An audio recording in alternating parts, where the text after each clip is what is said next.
Assalamualaikum warahmatullahi wabarakatuh. Terima kasih sebelumnya telah meluangkan waktu Anda untuk bergabung dengan video kami hari ini. Kami dari kelompok 1 ingin membahas topik yang sangat penting dalam akuntansi perbankan, yaitu akuntansi sumber dana. Kelompok 1 beranggotakan saya sendiri Adi Febrianto, teman saya Kevin Raihan Silalahi, Rofi Adandi, dan Simon Ramot Pahoton. Akuntansi dana bukan hanya sekedar kewajiban hukum, tetapi juga harus menjadi alat strategis bagi setiap entitas. Dengan mendetailkan setiap transaksi keuangan, akuntansi dana memberikan gambaran yang jelas tentang arus masuk dan keluar dana. Singkatnya, akuntansi dana itu membantu mengidentifikasi sumber daya keuangan yang digunakan dan hasil yang ingin dicapai.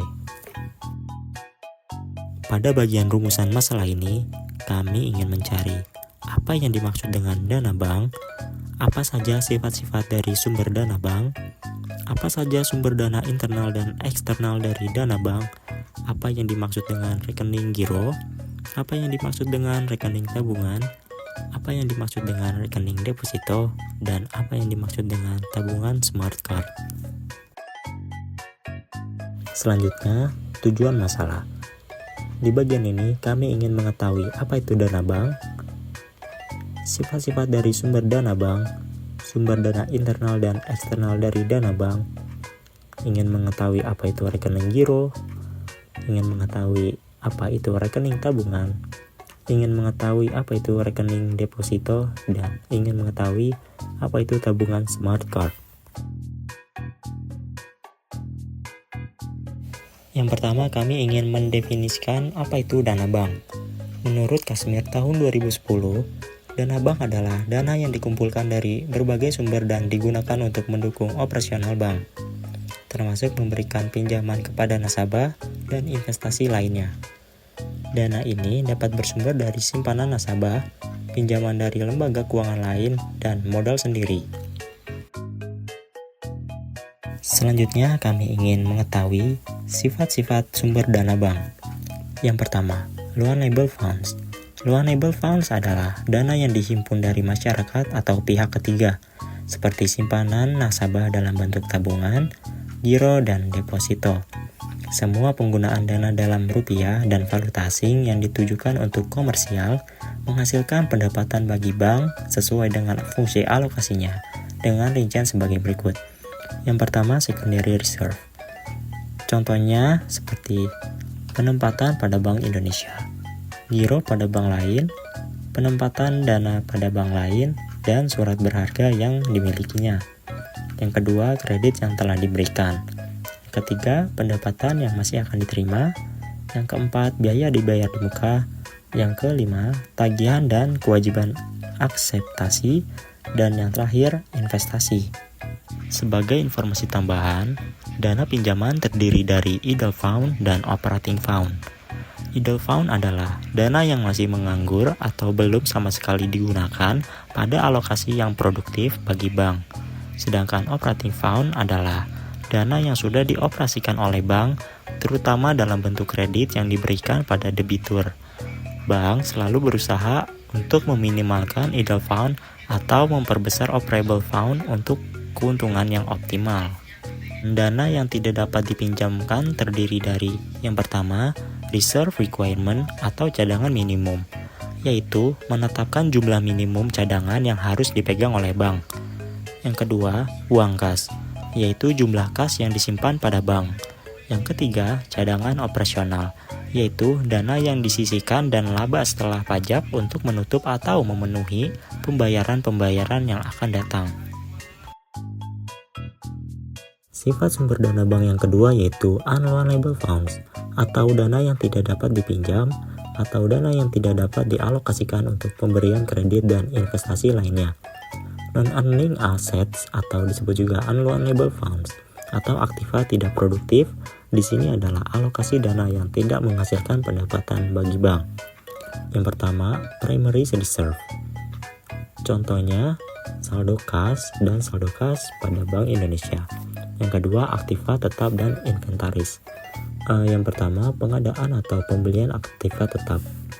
Contohnya seperti aktiva tidak bergerak dan aktiva bergerak.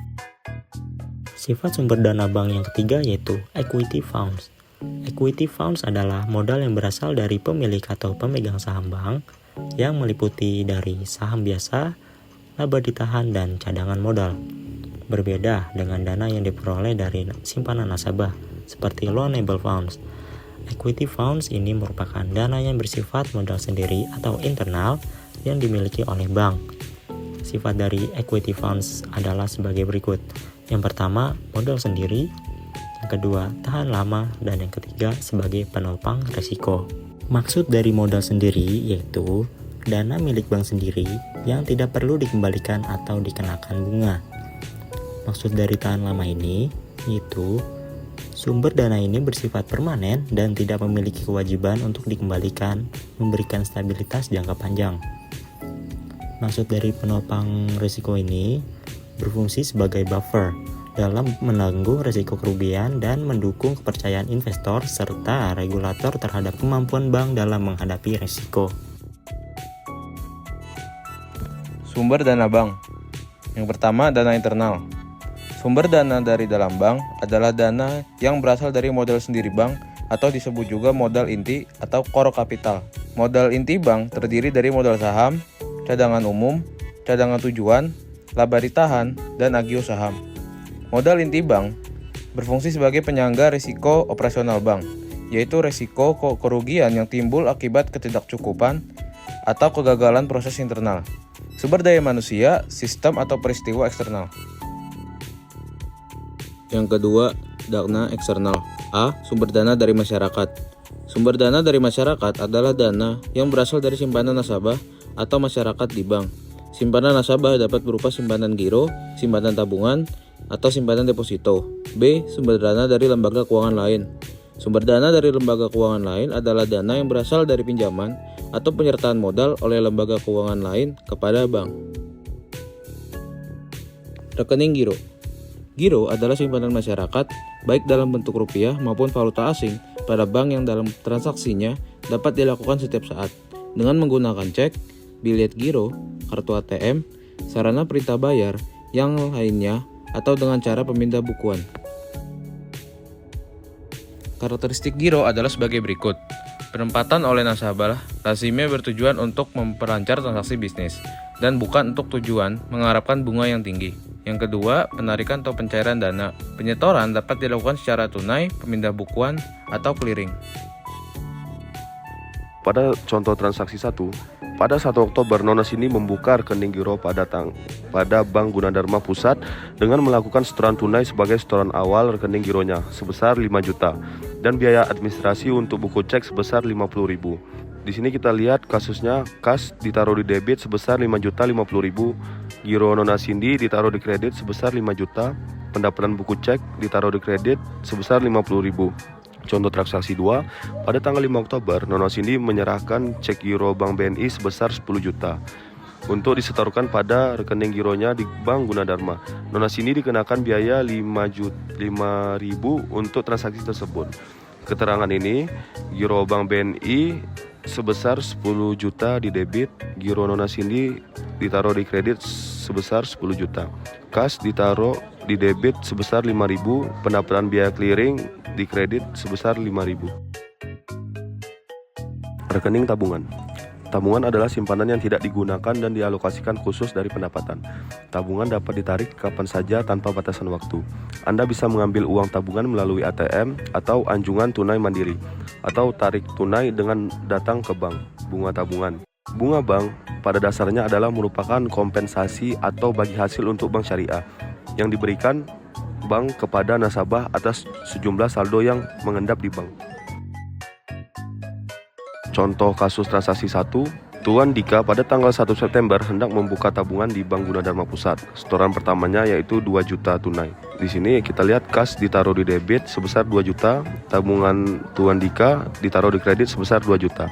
Contoh transaksi 2, pada tanggal 16 September, Tuan Dika menarik dana tabungan secara tunai di Bank Gunadarma Jakarta sebesar 200.000. Contohnya, tabungan Tuan Dika di debit sebesar 200.000, kas ditaruh di kredit sebesar 200.000. Deposito merupakan simpanan yang penarikannya hanya dapat dilakukan pada waktu tertentu berdasarkan perjanjian nasabah penyimpanan dengan bank. Yang pertama, deposito berjangka atau time deposito. Deposito berjangka adalah simpanan yang ditempatkan oleh pihak ketiga baik dalam mata uang rupiah maupun valuta asing yang diterbitkan atas nama nasabah kepada bank. Yang kedua ada sertifikat deposito. Sertifikat deposito yang sering disingkat NCD atau Negotiable Certificate of Deposit adalah deposito berjangka yang bukti simpanannya dapat diperdagangkan. Sertifikat ini juga merupakan surat pengakuan utang dari bank atau lembaga keuangan non-bank yang dapat diperjualbelikan di pasar uang. Yang ketiga, deposit on call. Deposit on call adalah simpanan yang atas nama nasabah atau pihak ketiga selain bank dalam jumlah besar. Penarikan hanya dapat dilakukan setelah pemberitahuan sebelumnya. Nasabah memberikan pemberitahuan kepada bank untuk penarikan tersebut yang dapat dilakukan dalam jangka waktu tertentu seperti sehari, 3 hari, seminggu atau sesuai dengan jangka waktu lain yang disepakati antara nasabah dan bank. Rekening deposito. Contoh transaksi 1, pembukaan deposito dengan setoran tunai. Tuan Aldi melakukan setoran tunai untuk pembukaan rekening deposito berjangka 6 bulan sebesar 20 juta. Kas ditaruh di debit sebesar 20 juta, deposit 6 bulan Tuan Aldi ditaruh di kredit sebesar 20 juta. Contoh transaksi 2, pencairan deposito dengan pinbook. Tuan Aldi mencairkan deposito 3 bulan yang dimilikinya sebesar 10 juta. Dananya dipindahkan ke rekening giro miliknya. Keterangannya, deposit 3 bulan Tuan Aldi ditaruh di debit sebesar 10 juta. Giro Tuan Aldi ditaruh di kredit sebesar 10 juta. Tabungan smart card. Tabungan yang mempunyai kartu di mana pada kartu tabungan tersebut diberikan suatu prosesor atau chip untuk menyimpan data transaksi nasabah. Smart card adalah kartu pintar yang dilengkapi dengan chip yang dapat menyimpan data dan informasi. Karakteristik tabungan smart card adalah sebagai berikut. Yang pertama, menggunakan kartu pintar sebagai media penyimpan dan transaksi. Yang kedua, kartu pintar dapat berfungsi sebagai alat bayar, identifikasi, dan penyimpanan informasi keuangan nasabah. Yang ketiga, transaksi dapat dilakukan secara online maupun offline menggunakan kartu pintar. Manfaat tabungan smart card yaitu yang pertama, alat pembayaran di toko-toko. Kartu smart card dapat digunakan sebagai alat pembayaran di berbagai merchant atau toko yang menerima pembayaran dengan teknologi smart card. Nasabah dapat melakukan transaksi pembayaran di toko-toko atau tempat perbelanjaan dengan mudah menggunakan kartu pintar mereka. Yang kedua, sebagai alat untuk memperoleh diskon. Nasabah dapat memanfaatkan kartu pintar mereka untuk mendapatkan berbagai macam diskon atau penawaran khusus dari merchant atau bank penerbit. Yang ketiga, pengganti uang tunai. Nasabah dapat melakukan pembayaran, penarikan, atau transfer dana secara elektronik menggunakan kartu pintar mereka tanpa perlu membawa uang tunai. Contoh dari tabungan smart card, ya ini ada pertama contoh transaksi online, pembukaan dan penyetoran. Nona Pipit membuka rekening tabungan kartu smart secara tunai dengan setoran awal 1 juta dan beban kartu tersebut sebesar 15.000. Di sini kita lihat kas ditaruh di debit sebesar 1.015.000. Tabungan Nona Pipit di kredit 1 juta, pendapatan kartu tabungan sebesar 15.000. Pada saat kartu diberikan ke nasabah, chip sudah mencatat nilai sebesar 1 juta. Contoh kedua yaitu transaksi download ke dalam chips. Nona Pita melakukan proses download ke dalam chip sebesar 400.000. Keterangannya di sini tabungan Nona Pita di debit ditaruh sebesar 400.000, tabungan kartu chip di kredit sebesar 400.000. Rekening tabungan dalam pembukuan bank tetap berjumlah 1 juta, terpecah pada rekening semula 600.000 dan pada kartu chip sebesar 400.000. Kesimpulannya, dana bank merujuk pada sejumlah uang yang dimiliki atau dikelola oleh bank yang digunakan untuk melakukan kegiatan operasional seperti memberikan kredit pada nasabah atau investasi lainnya. Sifat-sifat dari sumber dana terdiri dari Loanable Fund, Unloanable Fund, dan Equity Fund. serta sumber dana bank terdiri dari dana internal dan dana eksternal. Dana internal atau dana yang berasal dari bank sendiri, misalnya laba yang ditahan, cadangan, atau dana yang diperoleh dari penjualan aset. Dana eksternal atau dana yang berasal dari pihak luar bank seperti simpanan nasabah, rekening giro, tabungan, deposito, pinjaman, atau penerbitan obligasi. Demikian materi yang dapat kami sampaikan. Semoga penjelasan mengenai akuntansi sumber dana ini dapat memberikan pemahaman yang lebih mendalam tentang peran penting pengelolaan sumber dana dalam operasional perbankan. Akhir kata dari kami, terima kasih. Wassalamualaikum warahmatullahi wabarakatuh.